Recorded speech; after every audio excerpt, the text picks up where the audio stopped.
Emisioni Jet o Jet me Ton Zogjanin për krahët nga Top Store, Dyba Metal, Rimida, Agrion, Corona Dent e Spitali Lindja.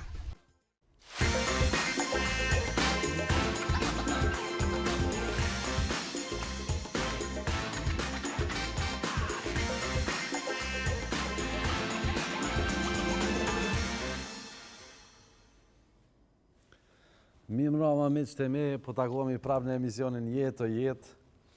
Sonte e kam të ftuar një djalë të sherit, i njohur për shumë gjenerata që i ka shërbyer, i ka mbështet komplet ato gjenerata që jemi rrit në fushën e gastronomisë, por që me vonë ju ka rek edhe politikës dhe ka tregu sukses dhe sonte për mu është knatësi që është bashkë me mu Pëllum Bajqinovsi. Pëllum, mirë se erdhe. Faleminderit, faleminderit të fjallë të mira, të maja. Nuk më thonë kur gjë për te asaj që është. Faleminderit. Na Kosovarët Pëllum, kure shqiptojmë, dyqysh nuk është farte natyrshme. Dyqysh Pëllum është ma plëtër, dyqysh ma... Na gega, ja, kështu që unë po të referohem me Pëllum. Apo ma lejon këtë drejtë? Aman Kosovarë. Kosovarë. Pëllum, mirë se erdhe dhe njerë. Faleminderit shumë. Si po shkon jeta për te i gastronomisë dhe inkuadrimi ytë në pjesën me të zëshme të kësaj shoqënie politike? Po e me thonë që është sfiduse, edhe angazhimi politik në këto 4 vitet e fundet, edhe të parat, edhe ato momentale, me të vërtet është e vështirë. Për arsye se ka pas edhe shumë ndryshime brenda 4 viteve, nëse flasim për gastronomin, flasim për një epokë post-pandemike, që ka fillu edhe na shumicë e kemi ditë që pasojat kemi pas e jo momentin kur ka fillu. Liberalizimi, pas pandemisë, lëvizjet e njerëzve, edhe mu i me thonë që ato të hollat për në dali vikend jashtë, të gjitha e vështërsojnë funksionimin përgjithësit kryeqytetit, edhe të bizneseve, normalisht të mikpritësve të themi gjithmonë gastronomisë. Realisht, Prishtina është njohur edhe për jetën e natës, për aktivitetin, domethënë njerëz nga rajoni si bie fjala nga Shqipëria, nga Maqedonia, Veriut, që besa nga Mali Zi kanë ardhur në Prishtinë dhe u dita ja punë që ka jetë natë, ka aktivitet. Tash sikur ka ndryshuar pak. Apo më duket a është e vërtetë kjo? Ndryshimet, tash nëse flasim për pjesën politike, çdo anë mundohet me bë ndryshimin edhe me pengesat apo ndryshimin me avnu politikës, apo qeverisjes që është aktuale. Tash jemi real ka ndryshuar edhe momentumi, edhe gjanat në përgjithësi kanë ndryshuar. Themi se në botë kanë filluar disa luftra të reja, është rrit çmimi, është një farë pasigurie në përgjithësi sociale, ekonomike, edhe financiare, posaçërisht që e kemi na në Prishtinë dhe në Kosovë, edhe tash me fol ma gjanë, gjitha e kanë pru situatën në cilën jemi sot.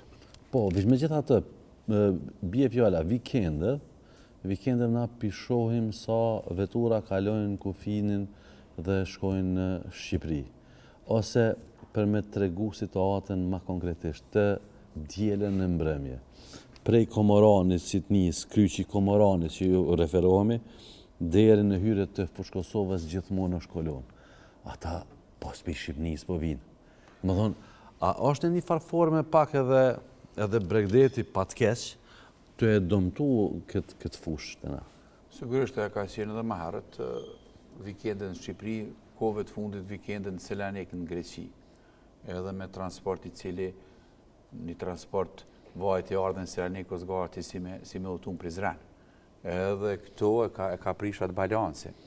Në anën tjetër, gjendja në përgjithësi financiare shumë e vështirë, cila po vështirësohet dita ditës, unë po mendoj që edhe sektorin gastronomisë ka me vështirësu dhe kemi me pas pasojën tërme. Mirë, e nisa këtë tregim për arsye që jo keni punu shumë këtë fushë edhe si me thonë, mas pandemisë ka pas shumë konsekuenca kjo fushë edhe sot që po flasëm nuk është duke jetu ditët më të mira të saj. Por me gjitha të, le të shpresojmë atë miren që du të bëhet në të ardhmen edhe të marrin veten. Si shku në zgjedhjet lokale rondi i parë, ke qenë shumë aktiv në fushatë dhe në krejt gjën. Faleminderit e të një mundu me bo që ato për cilën me të vërtet e ku marrë dhe obligim. Ka qenë e vështirë, ky edicion i zgjedhjeve të vitit 2025 ka pas një tallim për vitit 2021 se kemi pas kërkesë për vota shumë se vitin 2021. Nëse vitin 2021 kanë qenë 200 kandidat timi për asamble në komunën e Prishtinës, tash kemi pas 500 apo më shumë. Edhe realisht kërkesa për votë ka qenë shumë e madhe. Nëse ka qenë 500 vetë gjatë ditës duke kërku votën, pa inkuadru familjarë të ngushtë, shoqnin apo një grup të ngushtë të interesit, kjo sigurisht që ka vështirësu edhe votën themi se këtë vit e kam bërë shumë atë çmueshme. Pse? Ma valuable. Po, tash jemi real, kur juve personalisht ju lajmërohen 10 apo 15 persona gjatë ditës e kërkojnë votën edhe ju jeni pak më i faktorizuar, edhe ndashta mendoni se ajo vota juaj me të vërtet ka vlerë, që realisht ka vlerë. Nëse flasim për zgjedhjen e një këshilltari komunal i cili për 4 vite ka me marrë përsipër trajtimin e çështjeve ndryshme, kem të bisedu gastronominë edhe duhet me bë zgjidhje për ato 4 vite, edhe jo vetëm me këshyrë, se për me këshyrë po këshyrim ju tjerë që jeni jashtë, sigurisht që ka vlerë. Andaj edhe ka ndryshuar edhe kemi real komuniteti ka fillu me kërku, që është shumë reale. Disa zonat caktume të cilat nuk kanë pas infrastrukturë sa duhet, nuk e ka pas ndriçimin tjetër, do është në momentin e caktuar ka thirrë ka thonë okej, na japim votën, mirë po na kërkojmë me pas këto, që nuk e kum pa të dëmshme, vetëm se do të me fillu më herët. Po, do më thonë që kjo është çaja që një përmbledhje. Ju një periudhë keni qenë edhe kryesuesi i kuvendit komunal. E kuptoj, dhe më thonë ato është një përbërje të gjitha partive politike edhe normalisht që opozita në kushte normale është të thirrur me bë opozitë. Sigurisht. Edhe gjithë shka tamam nuk i bjen. Si kaloi ky proces? Edhe ky proces ka qenë i vështirë, në anën tjetër nëse zgjidhet një kryesues i cili zgjidhet në situata jo konfliktuese të themi, edhe në situata ku me të vërtet e ka një mbështetje të gjithëve është më e lehtë. Në anën tjetër, zgjedhja ime si kryesues në momentin kur kemi pas një polarizim të madh mes pozitës dhe opozitës në kuvend ka qenë shumë më e vështirë. Edhe marrvajtja e një takimit, zgjedhja konsensusit për pika të caktuara, pika të cilat me të vërtet janë të nevojshme për qytetarët e Prishtinës, ku duhet me prezentu edhe duhet me tregu që kjo nuk ka ideologji, se duhet me ecë përpara është e vështirë. Gjitha duhet mi përbi edhe ato... A kanë kuptu këto realisht opozita? Po nuk e di, fillimisht e kanë kundërshtu për zgjedhjen, edhe pse ka qenë zgjedhje që është bërë me votat unanime të atyre që kanë qenë prezent në sallë. Pastaj është kërku një përgjigje prej gjykatës se është bërë zgjedhja e duhur. Edhe atë fazë e kemi kalu dhe kemi kalu në faza tjera kur janë kthy opozita në kuvend dhe kemi fillu me trajtu temat. Edhe aty ka pas vështirësi se gjithmonë polarizimi kur rritet në atë masë, gjithmonë është bardhë dhe zinë, nuk ka ngjyra tjera. Kemi rallë në atë moment të vështirë me vepru dhe është mjaft e vështirë me bind edhe të tjetrin që nuk është as e bardhë as e zezë, po është e kuqës, është e verdhë, se është ngjyrë hiri mes dyjave.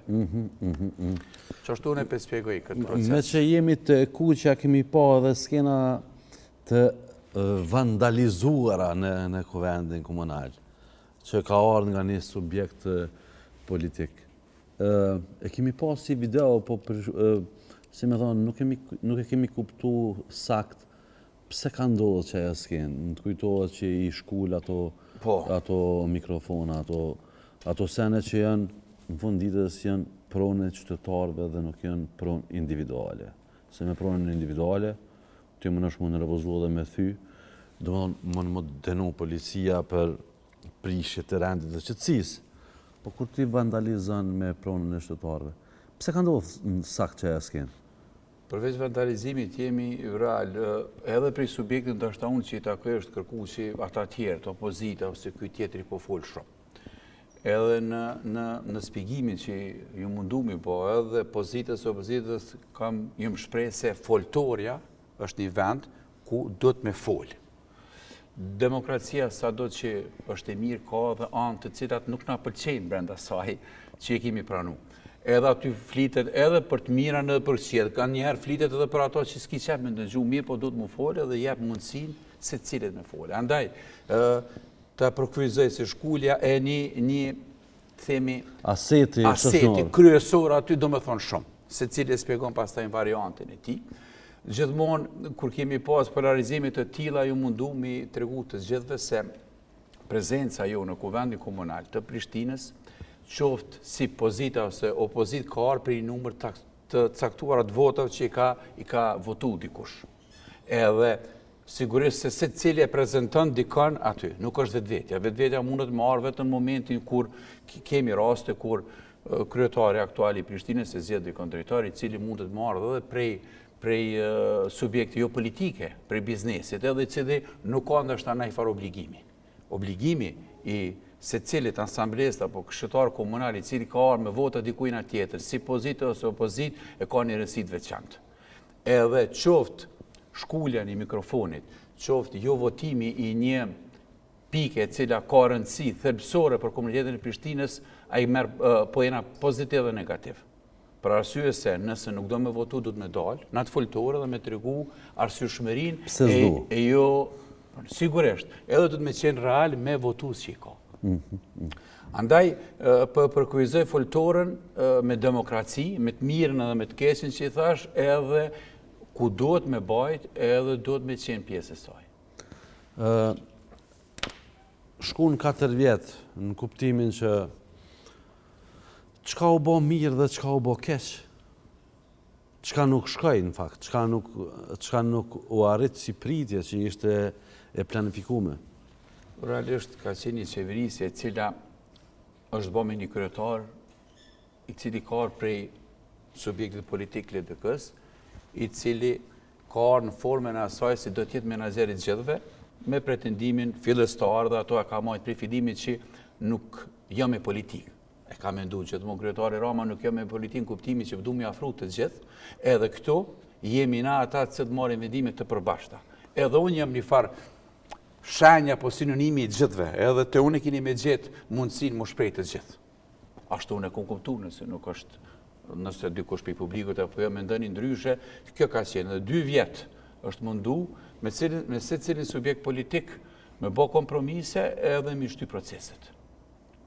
Momentin pastaj kur është bo i polarizimi atë që ma që s'kemi mujtë me u afru dhe me bo, astaj ka fillu një fazë tjetër. Dhe më dhe një kemi 2 fazat të qeverisës sonë në Prishtinë, që ka qenë shumë i vështirë. Nëse flasim me personat të cilët kanë pas dhe kanë përvojë shumë atë madhe, se në atjerë thonë që qeverisë e tillë nuk ka pas. Asnjëherë. Kryetari Rama sigurisht se ka marrë një iniciativë, apo themi ka marrë një përgjithësi të madhe me ndryshu kryeqytetin, që është shumë e rëndësishme. Edhe një intervistë më herët kom thonë që me pas qenë një kandidat i cili është puro politik, i cili kalkulon shumë, nuk i futet projekteve të mëdha që ka filluar kryetari Rama. Se e kish pa ndoshta bllokadën të ardhmen, e kish pa mundësinë e buxhetit problematike, edhe kish kalu sikurse disa kryetarë tjerë projekte të vogla minore, të cilat nuk e kishin ndryshuar qytetin. Të cilat mendoj se pastaj me kalimin e kohës e kishin zbehë edhe kandidatën e ardhshëm që kish ardhur. Unë po mendoj që kryetari Rama ka marrë një obligim shumë të madh me ndryshu kryeqytetin, me projekte madhore të cilat do japin vulën kryeqytetit. Pastaj, kushdo që vjen kryetar pas tij, ka me vazhdu një rrugë edhe nuk ka nevojë mu kthim mrapa. Domethënë kryeqyteti ka filluar me bë punë të mëdha, me bë projekte të mëdha, edhe nuk flasim më për projekte minore. Me marrë formë, praktikisht kemi pas qeverisje të kalume, 8 vjetë ka qeverisë Shpendameti, sepse nga njëherë plëm të nam sikur s'na funksionon mirë mbamendja, kam një përshtypje, qofsha i gabum. Për shembull, nëse se i thu dikujt, më ka pëlqyer jashtëzakonisht shumë edhe du ta ndaj edhe me ju edhe me publikun, fasadimi i ndërtesës hyrje të Prishtinës të rrethit Flamurit. Edhe e pa ta bën një video për Facebookin tem, jo për pjesën politike, po ishte një imazh shumë i keq në hyrje të Prishtinës. Edhe komentues normalisht më thanë që hajtë se do banesa që të ka ty ly. Po që do banesa janë konë që aty edhe për ata kryetarë tjerë. Si ka pas kërkosh. Si ka pas kërkosh. Domethënë, tani nuk është e rrugës me lavdu punën e juj unë si moderator, po në këtë rast më ka pas shumë përshtypje një gjë që kur është mirë, menoj që du të më thonë mirë. Ideja është e bona këtë digresion për me tregu një gjatë që ka ndodhe mirë. Po me mbeturinat ka pas shumë probleme në kuptimin probleme. Nuk do të di për sorsin e problemit, po si do të zgjidhet me të tje kjo pjesë që mos të ketë mbeturina. A keni fole, a keni diskutu, qësh bëhet kjo punë? Sigurisht, para se me darë të mbeturinat, po du pak me shtu të ndërtesat të rrethit Flamurit përveç fasadimit, dukshmërisë, estetikës, izolimit, edhe një kostos që është e madhe, na kemi largu dhe kulmin azbestit lartë. A, ka qenë një mbulume me kulmin të azbestit? Ka vendos një kulmiri, edhe do më thonë edhe kjo është një punë madhore, prej saj kemi fillu me largu kulmet e azbestit në krejt kryeqytetin. Do më thonë, kemi hapë një tender, i cili është këtu mrapa për shkak një pike 3 që do të më vendosë brenda, se nuk e ka, asë një praktikante nuk e ka pas, mundësin për me themi na varrosjen e asaj pjesës kancerogjene, andaj do të fillojmë me pjesën tjetër në kryeqytet, në pjesën më të madhe të Ulpianës, si lagje vjetër e cila komplet është me kulm të azbestit, edhe kjo është një madhore që unë lidh me këtë objektin e rrethit Flamurit. Kur dalin të mbeturinat, flasim për një problematik të madhe, e cila, nëse nuk e kërkon një përgjithësi, ka fillu edhe është fillu më trajtu. Qyteti është i urrit dita ditës me lagje të reja dhe me pjesën periferike me ma shumë banorë. Nevoja për mi largu mbeturinat, kemi fillu si kurse edhe me takimet e para në fillim të qeverisë sonë. Nevoja për mi ndo mbeturinat fillimisht prej gastronomisë, për shembull kur e përmende, ku cilat bëjnë shumë i ndyrna edhe pjesës tjetër, të anvisërisë është shumë e nevojës. Jemi gati duke e aplikuar ato, pastaj e kemi ndo mbeturinat inerte, ato mbeturinat ku banorët thejnë diçka, renovojnë diçka, ndrojnë një dollap edhe i vendosin mrapa në pjesën. Kjo nuk ka mujtë mu realizu përmes dërmarrjes pastrimi për arsye se nuk kanë pas resurse. Ju si s'ka njerëz nuk kanë pas kamioneta pjesën tjetër, ku kryeqyteti ka pat rëndësisë të madhe me inkuadru edhe sektorin privat edhe përfundimisht me largu mbeturinat prej kryeqytetit. Mendoj se ka ideja të mira që vetëm se kanë filluar më realizu, edhe po mendoj që në këtë qeverisjen e re mbeturinat nuk do të jenë më temë diskutimit. Kjo ka shumë rëndësi. Apo mendon plom që për te punëve para se më të thirë në emision, ku më dali kom vizitu shumë punë të cilat i mbo, a menon që për te asaj që keni bo, pak i keni prezentu punët. Më thonë, si me thonë, i një vetë knashën kuptimin që na po i krymë punët edhe ato jenë të prekshme, jenë të dukshme. Edhe i shojnë qytetarët. Edhe i shojnë. Por që, sot na po jetojnë në kohën e teknologjisë, së rrjeteve sociale, njerëzit duhet mjë prezentu, duhet mjë tregu që është bo kjo. Dhe unë personalisht e kam këtë përshtypje, mund t'jemi gabum, vetëm këtë periudhën e fundit keni fillu me i shfaq projektet e cilat e keni realizu. Më shumë e vërtet, jemi i fund kampanjë edhe kemi i bazë për ndryshën ndoshta kishim kalu që ashtu në heshti se kemi mendu dhe mendojmë se njerëzit i shojnë, se cili shanë lagje ndryshimit që mbo dhe ata kanë me qenë ata që kanë me reflektu. Gjatë kampanjës dhe gjatë takimit edhe me komunitetet, me qytetarë të lagjeve ndryshme. Ka të tillë që e përgëzojnë punën tonë, ka të tillë që i takojnë një subjekti tjetër politikë dhe një kur gjës kemi ba. edhe është shumë jorë se takimi me ta edhe nëse na lejohet pastaj fillojmë të diskutuar dhe me ata njerëz që mendojnë që s'kemi bërë kur gjë, na e kemi një fletuar shkëndora, po edhe thojmë jo, që ju jeni lagjës, për shembull bregu i diellit, që në bregun e diellit është bërë kjo. Nuk është që s'është punu asgjë, ndoshta nuk është bërë maksimumi që pajtona. Ndoshta kemi gabu rrugës dikona, po e kemi po se nuk ka ideale asgjë, na nuk kemi ideale si persona, mirë po me thonë që nuk është punu asgjë dhe nuk është reale. Po, jo, për që është punu, ajo është gjo faktike, është e prekshme. Po, e pata idenë që edhe nevoja për prezentim është e domosdoshme në këtë kohë të teknologjisë. Edhe në këtë kontekst është pjesë e punës e PR-it që pjetojnë ta, që më dok çka u bë, sepse ka një shtetar pezem i hanit dilit, i bjen shumë rallë nashta me shku në breg dilit, se si lidh diçka, edhe se din. Edhe krijon çat tregimin e vet për diçka të paqen. Megjithatë tani më po shkojnë drejt balotazhit të dielën, kemi balotazh, i kemi zgjedhën fakt. Çka po mendon, si ka përtec mbarvajtja e këtij procesi? Mendoj se qytetarët duhet dalin diellën, ka edhe prej tyne gjithmonë po thirrëm ata që po e takojmë njerëz rrugës dhe po i pyesim, a dalin të diellën në zgjedhje ka edhe prej tyne, thonë jo, se po dalim se jemi lodh. Okej. Unë mendoj edhe pastaj edhe po i kthejmë ashtu se do të lodhen edhe më shumë nëse nuk dalin, edhe pastaj edhe vota atyre ka me shku huq, edhe vota atyre pastaj nuk ka me pas perë, që është shumë e rëndësishme. Gjithmonë po e lidhim me atë idealizëm se nuk ka kur gjë perfekte. Ne si qeveri, si aktuali, kemi fillu me ndryshu kryeqytetin. Nuk po e ndryshojmë vetëm me një ndryshim që kemi fillu letë në krejt kryeqytetin që nuk është e vogël. Disa na akuzun që kemi bë moment fundi se janë zgjedhjet, ajo ka qenë pjesë e projektit dhe procesit e cila po vazhdon. Me bë një ndryshim smart në krejt kryeqytetin, me pjesën smart, me shtyllat smart ku kemi treguesit e parametrave të temperaturës lagëshisë, temperaturës ajrit, është shumë e rëndësishme. Ato po i bëjmë çka është ndodhur edhe nëpër Evropën, në shtetet më të mëdha. A mundemi të gjitha mi realizua dhe a kemi mujt gjitha mi realizu për 4 vite? Sigurisht se jo. Janë procese ku kërkon një projektim, kërkon dizajn, pastaj duhet me dalë tenderim, pastaj duhet me marrë dikush tjetër me fitu, dhe aty është një fazë ku marrin pjesë shumë edhe për zgjedhje këtë tjetër, dikush mundet mu ankull, e pastaj edhe jo e vanon pak edhe fillojna me realizu. Mendoj se kryetari Rama e meriton mandatin e dytë, për arsye se duhet këto projekte dhe më finalizu.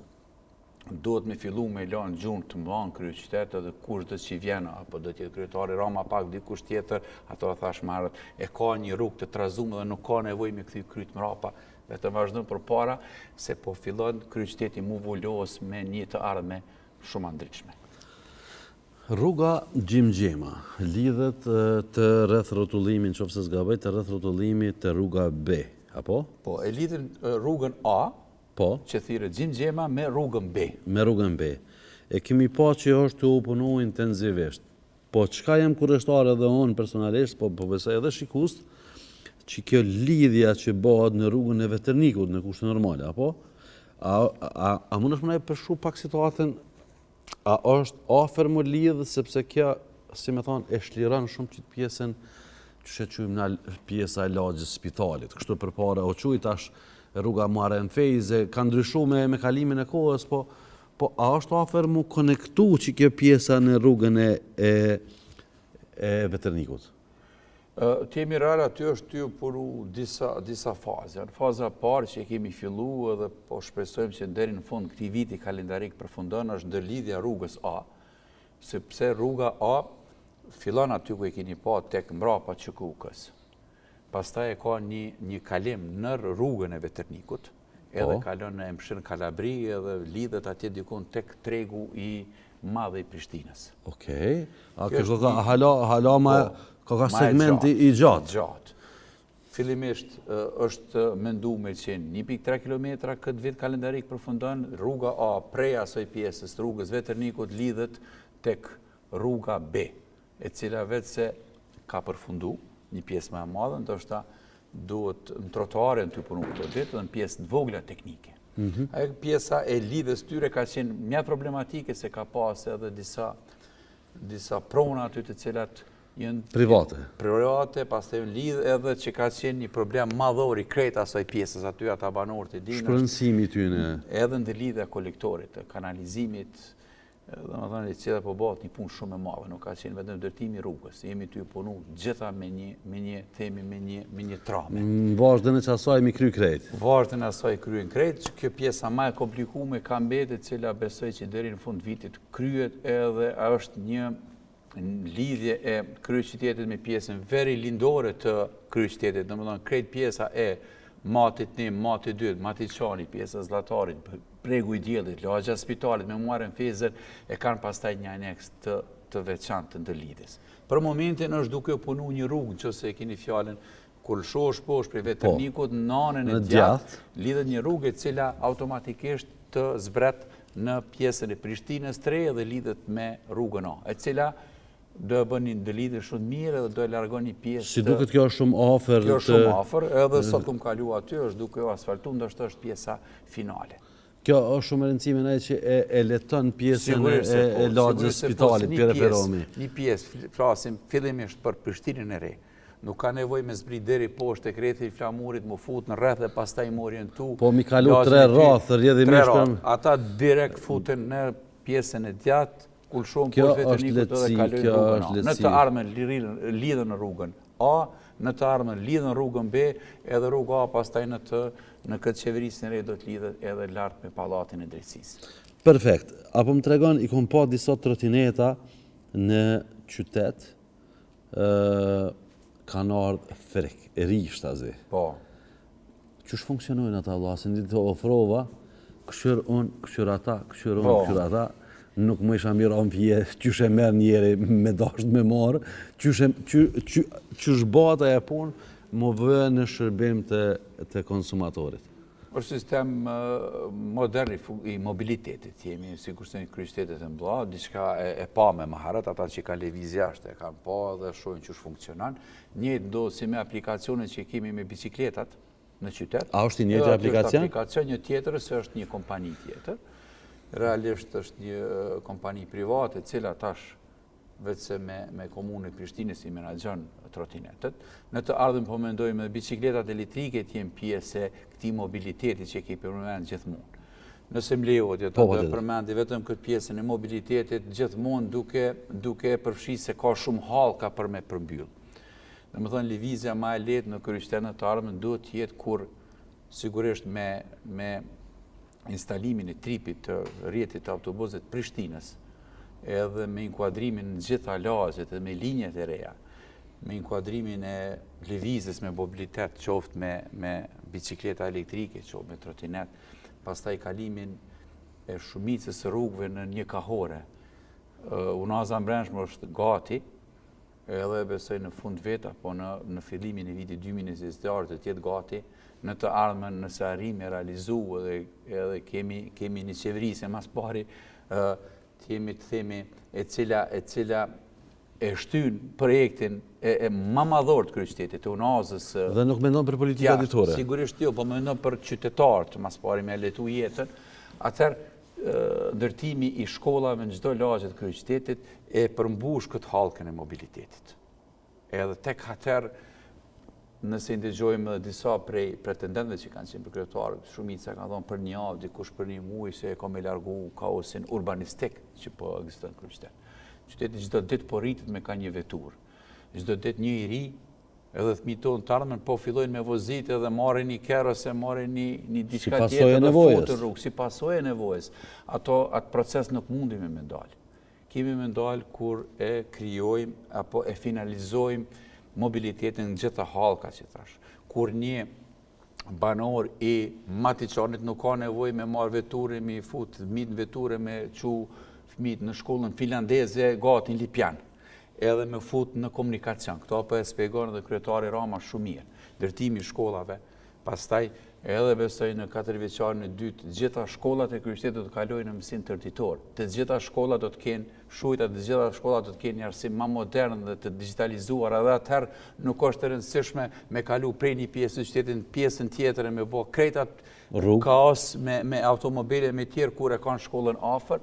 atëherë mundi me thonë se e kemi kriju qatë halkën mobilitet, atëherë mundi me thonë që ka me fillu me pas ma pak kere në vetur dhe ka me qenë rrugë marrësishme. Pjesa e unazës mrenshme, dhe më është në ndërtim e sipër, po thuj se është goxha shumë është ofruar në kuptimin sa kemi po. Kam punu intensivisht edhe natën. Ajo lidhet mrapa pallatit Rinis, apo? Po. Ku lidhet eksaktësisht? Pastaj kalon tek rrethrotullimi aty arbri. Te rrethrotullimi që shpije për arbri edhe që çana e theshëm ka bahall tani përpara, po tash se di. Domthonë çaty përfundon. Edhe e shliron çat pjesë që me hyb direkt për shumë ato pjesë, nëse është punu dhe një rrugë alternative para saj, para Hekurudhës, kemi rrugën ekzistuese, atëherë kur I kemi tri mundësi që gjithmonë e liron edhe bën pjesën më funksionale. Gjithmonë duke më parasysh ato që po them unë. Prishtina ka me qenë gjithmonë e strëngarkuar nëse nuk I plotësojmë ato hallkat që përmena të gjithat mobilitetit për me kriju një Prishtinë më të lëvizshme. Me që jem të onazat, si kjo onaza e jashtme, kjo në fakt bo plani fizibiliteti... Sigurisht është projekti gati Komuna Prishtinës e ka është të përfundume. Ka kalon kjo plëm, ka kalon kjo? A e kalon pjesën e jashtme krejt kryeqytetit. Pjesa e jashtme, që I bie? Pjesën periferike, nëse flasim. Kalon për shembull nëse nisemi prej pallatit drejtësisë, kalon ka pjesa e Matiçanit mrapa krejt del tek pjesa e pishinës Gërmis, për shembull tek Gërmia, pastaj futet lart në pjesën përmi Kolovic, pastaj kalon atë pjesën ku e kemi na Brnicën. Po. Edhe është pjesë e cila është unazë, tamam unazë e cila përfshin pjesën periferike të kryeqytetit. Domthonë këtë është jashtë. Krejt është jashtë lidhet me autostradat ekzistuese edhe lëvizjet tona posaçërisht të mustafirëve kur vijnë për jashtë apo të tjerëve që tentojnë me vizitu Prishtinën ose një pjesë në një lagje të caktuar, ata kanë marrë me autostradë dhe kanë me kalu pastaj në segmentin e dëshiruar të rrugës, nëse dojnë me qenë breg diellit apo në Matiçan. Nuk ka nevojë për momentin çdo automobil gati që I vjen Prishtinë futet në përqendër. Këtë problemi kemi dhe për atë arsye është kaosi. Automobilet do të lëvizin jashtë e pastaj futen me degëzime aty ku e kanë në destinacionin final. Ku I duhet me shku. Ku I duhet. Kjo është qëllimi. Në qoftë se fillon puna sot, për sa duhet përfundoj projekti I ndërtimit të unazës jashtme? Atë informat nuk e kam. Parafërsisht sa mund të shkoj, si afat kohor, për shembull, 4 vjet, 5 vjet? Sigurisht se po, se është projekt I madh. Është projekt shumë I madh dhe nëse e shohim segmentin është I gjatë. Është perimetri I gjatë. Bukur shumë. Na I ke shpjeguar docene që I kena nim vjatrasha, po specifikisht nuk I kemi ditë edhe pse edhe unë personalisht e përcjell vazhdimisht, po se kum ditë eksaktësisht ka kalojnë. Të kthehemi te sheshi George Bush ose sheshi George Bush ose ura e Rozafatit. Domethënë, çfarë ka ndodhur? Një ku me qel, një ku me mshel, një ku me qel ditën e ku me mshel natën. Gjysa e rrugës është në mbrojtjen e trashëgimisë, është me legje mbrojtur si trashëgimi kulturore. Çka ka ndodhur më valla? Çka ka bëhet me atë shesh? Gjysa është ka punuar, gjysa s'ka ka punuar. Si përfundim apo I shihet fundi, çfarë do të ndodhë me këtë gjë? Si përfundim, si qeverisë që kemi fillu, ne edhe kryetari Rama I ka përcaktuar objektivat e tij sa I përket sheshit George Bush. E ka thonë fillim të mandatit vitin 2021, e ka thonë edhe si kandidat për kryetar, se Këmbësori do të jetë I pari. Nëse e shohim në atë formë edhe mendojmë, nuk ka ndryshuar kur gjë për asaj që e ka premtuar. Edhe sigurisht se ata njerëz apo komunitete apo Prishtina siç e kanë votuar me programin ku Këmbësori është I pari, edhe pastaj automjetet janë të fundit. Po krijojmë një hapësirë ku njerëzit kanë me lëviz më shlirshëm, ku ka me pas oaza të gjelbrimit, ku familjet dhe prindërit me fëmijë kanë me mujt me kalu një kohë më të mirë, se ka me pas edhe pjesën rekreative dhe parqet e cilat do bëjnë më interesant qëndrimin e tyre në qytet. Po jo vetëm për vendasit, po edhe për vizitorët ku secili kryeqytet e ka një hapësirë ku edhe ka festivale, manifestime qoftë edhe protesta për kauza edhe qëllime të ndryshme. Çka është ka ndodhur në atë shesh? Domethënë gjysa sheshit është të u punu, gjysa jo. Qysh ku me shku mbarvajtja këtë proces? Realisht jemi duhet punu pjesën e sheshit e cila nuk ka një ndalesë ligjore. Pjesa tjetër është duke u kontestua edhe ne po shpresojmë se do të kalon shumë shpejt edhe me finalizu ato që kemi nisë. Çdo projekt është i vështirë, çdo projekt sigurisht që kundërshtohet edhe prej komunitetit të cilët e shohin fillim si një vështirësi apo si një blokadë. Ashtu e kam pa edhe një pjesë e komunitetit në rrugën Recep Luci, po sa që është komunitetit që jeton aty edhe pjesa më e madhe gastronomisë, nëse i pyesim sot gastronomët, edhe ata në fillim e kanë refuzu, rezistu, ku pas disa takimeve dhe ku ne e kemi shpalos projektin finale dhe ku kemi thonë që për gastronominë edhe për ata që jetojnë aty kemi me kriju një hapësirë ku dy komunitetet, qoftë ata që jetojnë edhe këta që punojnë kanë me zgjedhë veten se ka mu liru hapësira edhe ka me qenë shumë më e këndshme edhe për me qëndru jashtë dhe për me pini kafe. Çka u vërtetu në fund, të gjithë e kam përgëzu, përkundër asaj se sigurisht se kam pas vështirësi, se pjesë e sheshit është byllë për një kohë, dhe ka pas plurë, dhe ka pas vështirë me funksionu mirë, po kur finalizu të gjithë e kam pranu me shumë dëshirë edhe unë pajtu me ato që kemi thonë prej fillimit. Pjesa tjetër, a është në proces gjyqësor e sheshit Gjoxh Bosh?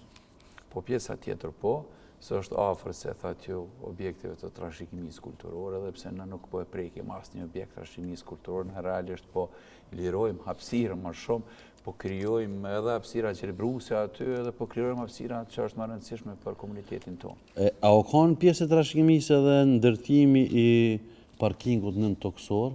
A o kanë afer perimetrit ku e ka përsaktuar që është zonë e mbrojtur?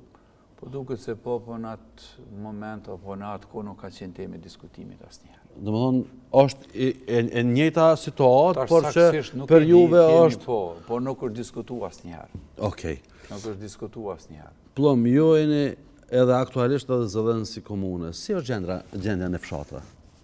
Gjendja në fshatra e tregon ndoshta mas miri edhe gjendja e fundit me vota ku ne si qeveri që kemi marrë më shumë vota në fshatra. Në fshatra jemi mundu me po ato që kemi nisë prej fillimit me kriju rrugë, me renovu rrugë dhe me kriju ndryqim që kanë qenë ajo pjesa bazike që kanë kërku edhe gjithmonë kërkesë. Pjesa ujësielësit, pjesa me kanalizimin. Si është pjesa me kanalizim? Shumica pjesëve, ka një pjesë tjetër, ka fillu dhe kemi planet për këtë qeverisjen e dytë, nëse gjithë shka të shkonë që duhet me fillu edhe me atë pjesën tjetër. Okej. Të kthehemi pak të pjesa kulturës, se për një mena kështu shumë pak flasëm për kulturën. Na sot në kryeqytetin tonë i numërojmë 2 teatro. Njëri është Dodona dhe tjetri është Teatri Kombëtar i Kosovës. Teatri Kombëtar i Kosovës ka fillu të renovohet diku rreth 4 vite dhe nuk pishihet fundi se kur do të përfundoj. Por që ne e dim që është në kuadrin e Ministrisë së Kulturës, renovimi i saj dhe nuk varet gjë pi komunës. Pej komunës çka varet, ju ka kriju një hapësirë e re alternative në pallatin e Rinisë dhe aty operon si teatr. Operon që operon për faqe të zezë, na e dim krejt se na bjen kanë herë me shku. Për te i kësaj, a keni mendu me bo një teatr të qytetit, sepse qyteti Prishtinës, në qofë se mujna me thonë, aja është, Dodona është Teatri për fëmijë. Dhe është i vetmi kryeqytet që s'ka teatr. Duke mos e llogarit teatrin kombëtar, se teatri kombëtar është i gjithë Republikës. Nuk ka teatr në kryeqytet. A keni mendu këtë fushë me bani teatr të qytetit, ose të kryeqytetit, si Pezem, që është folë mu ba spitali i kryeqytetit? Po, keni të drejtë sigurisht se po teatri dhe opera kanë qenë edhe janë pjesë e politikave tona. Nëse flasim për kulturën, më i me thonë me shumë përgjegjësi, si ndoshta asnjë qeverisi deri sot nuk ka bërë më shumë. Nëse flasim për festivale, për mundësi kreative edhe për grupe të caktume të artistëve, për organizatëve qeveritare që kanë marrë mundësi edhe kryetari Rama bashkë me drejtorinë e kulturës se kanë bërë çmos që projektet më të mëdha të jenë përfshime në kryeqytet. Kemi filluar si qeverisje me manifestin, ka qenë një projekt i jashtëzakonshëm ku ka pas shumë vizitorë të huaj në kryeqytet, edhe është një farë rekordi i prezencës tyre në kohë të caktuar për atë ngjarjen e caktuar. Andaj mendoj se mos flasim për festivalin Sunny Hill dhe për pjesën tjetër ku e ka pas përkundër edhe aty kanë filluar disa sabotime në fillim ne kemi bërë çmos që ajo të jetë në Prishtinë edhe ta krijojë edhe pjesën ku do të zhvillohet ngjarje dhe mos ta diskutojmë për të ardhmen. Kultura kryeqyteti është e pasqyrja e qytetit tonë. Është mikpritje përmes ngjarjeve të cilat edhe Republikës tonë, sepse ata diskutojnë se kryeqyteti e përfaqëson komplet Republikën. Hyrja e parë në Kosovë përmes edhe aeroportit edhe qytetit të madh.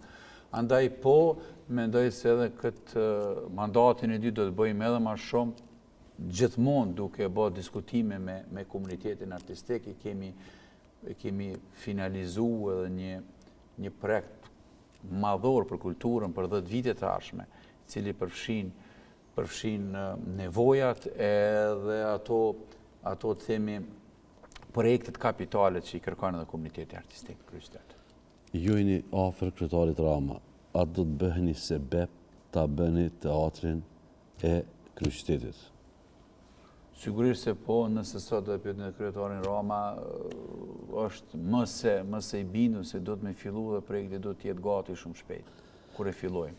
Po shkojnë në drejt fundit e emisionit, mi thuaj 3 arsye që qytetarit të dielën çohet me mëngjes dhe shkon drejt kutive të votimit. Pse do të me ju votu juve si subjekt politik me në krye përparim Ramën? Po nisim prej motos Prishtina përtej. Prishtina përtej, ato që e përmenda, Prishtina përtej të zakonshmes. Kur e fillu muhabetin, e fillu me ato se kryetari Rama ka marrë një përgjegjësi me kalu përtej projekteve minimale të vogla të cilat sigurisht se kish punu edhe një kandidat tjetër. Edhe qëllimi primar është që të kalojmë përtej të zakonshme, fillojmë me punu projekte të mëdha, projekte të cilat do të lojnë gjurmë kryeqytet. Mendoj se nuk do të me qenë 3 arsye, mendoj që të me qenë 1 arsye. Mos me mendu, me bloku, mos me mendu, me i atribu vetëm një ideologji apo një strukture të mirat e kryeqytetit. Kryetari Rama dhe më herët nëse ndëgjonin intervista ka thonë okej, nëse po fillojmë si disa parti këtu me punu një projekt bashkë, une po e ndojat pjesën e famës e të suksesit me juve, që po e bojmë bashkë dhe po dalim bashkë dhe po e prezentojmë bashkë. Kjo ka qenë njëna prej arsyeve po menoj e mjaftueshme për një person apo për një parti politike apo për një ideologji mja dhonë atë votën edhe besimin. Mendoj se mjafton vullneti, mjafton nevoja që e kemi një person i cili nuk po ndalet edhe nëse e pyesim thotë nuk ka mund ndalë dhe vazhdojnë përpara. Plom, faleminderit shumë për kohën që e gjete, për mu për kënaqësi. Faleminderit shumë. Ju priftë mara. Me shtemi deri në emisionin tjetër, me një mizë ka problem, dorën zemër, ka më marë mas emisionit me këtë mizë, për mu dhe për mysafirin keni kënaqësi e veçantë që i ndajtëm këto minuta. Shihemi në emisionin tjetër.